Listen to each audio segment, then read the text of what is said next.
50 km/h winds, that's a speed that brings down tree limbs, collapses market stores. Physically, no consumer drone should survive this. In 2022, a YouTuber took a DJI Mini 3 Pro to the coast and tested it at the same wind speed. It struggles and wobbles, but it holds. Smooth 4K in the middle of all that chaos. Here comes the strange part. This machine weighs less than 249 grams, lighter than a can of Coke. By every rule of physics, this thing should be tumbling into the ocean right now. There's just not enough mass here to push back against anything. And when I dug into the actual DJI engineering patents, everything I knew about how DJI fights against winds was wrong. Most people assume the solution is obvious. Bigger motors, stronger batteries, just overpower the wind. That kind of wind at 50 km/h isn't a steady wall of pressure that you can muzzle through. It's chaotic, it spikes, it drops, it changes direction mid-second. A gust can peak and vanish in less time than it takes you to blink. And for a machine this light, there's no buffer, no mass to absorb the heat. The same way that makes it portable is exactly what makes it vulnerable. By the time you feel the punch, you are already moving. At that point, all that raw motor power doesn't save you. It becomes the thing that throws you into the ground. So the question isn't how much power DJI packed into this drone. The question is something much stranger. How does it know the wind is coming before it arrives? So I went looking for the answer. And what I found stopped me cold. This drone has no way to detect wind, no anemometer, no external airspeed sensor. Strip it down to its components and you get cameras, GPS, a processor, and 4 motors. That's it. Which means whatever DJI is doing to survive 50 km/h winds, it's doing it completely blind. Now, look at the main board. There's a genuinely powerful central processor on here. And the logical conclusion most engineers jump to is DJI wrote a brilliant control algorithm. When it hits the drone, the processor calculates the exact counter thrust, shoots commands to all 4 motors. It's clean and logical. But here's the problem.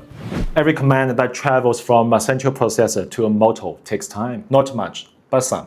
In a violent chaotic gust, some is enough to lose the drone. I was thinking, what if the problem isn't the algorithm? What if it's the architecture itself? DJI's actual architecture is built around a completely different idea. The central processor barely touches the wind response. Instead, each motor runs its own independent control loop, making thousands of tiny corrections per second. A conventional flight controller relies on a much slower centralized system. By the time it registers a gust, DJI's motors have already responded. That difference in reaction speed puts DJI in a completely different category. Not fast, fundamentally different. The central brain issues one instruction: maintain position, and then it steps back. The motors handle the actual fight themselves in real time, below the threshold of any centralized command. Think about the difference between your brain deciding to catch a ball and your hand already catching it before the thought fully forms.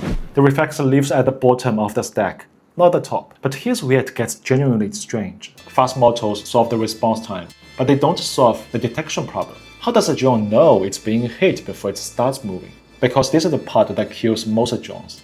You wait for the aircraft to drift off course. GPS confirms the displacement, and you fire the correction. Sounds reasonable. In practice, by the time GPS has confirmed you are moved, your stabilized shot is already ruined. You already entered the slide. Actually, think about black ice. When you hit a patch of black ice on a highway, your eyes are useless. By the time you see the car sliding, you're already gone. The system that actually keeps you alive is ABS. It doesn't watch the road. It reads the resistance signature inside the wheel hub, catches the anomaly before the skid develops, and intervenes before you even feel anything. DJI built that in 3 dimensions. For a drone, the algorithm doesn't watch for drift. It reads the electrical current flowing through each motor thousands of times per second. The moment a gust pushes against a spinning propeller, the resistance signature changes, fractionally, instantly. And that change gets reverse engineered into a force estimate before the airframe moves a single centimeter. The drone doesn't react to wind, it reads the wind through its own motors. But solving the detection problem creates a new one. When a gust stops suddenly, all the compensation force the drone was generating has nowhere to go.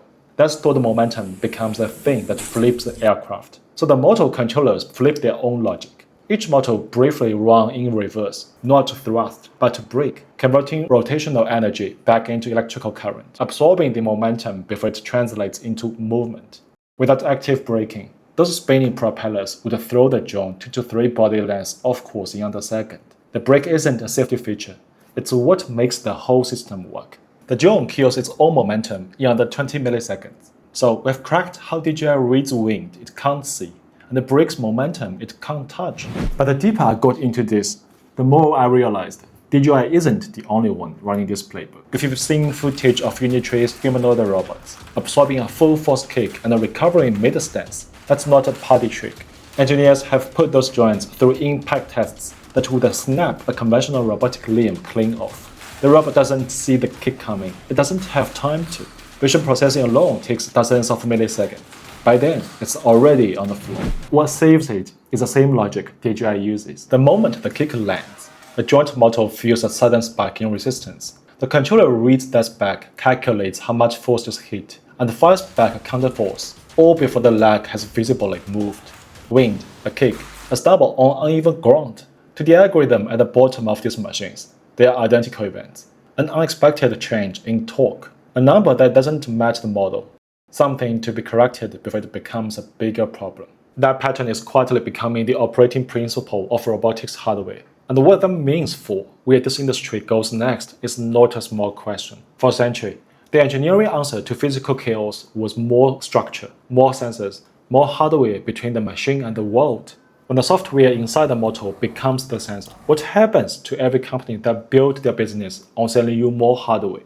Please leave your thoughts in the comments below. Thanks for watching. I'm Justin. Subscribe this channel and I will see you guys in the next one.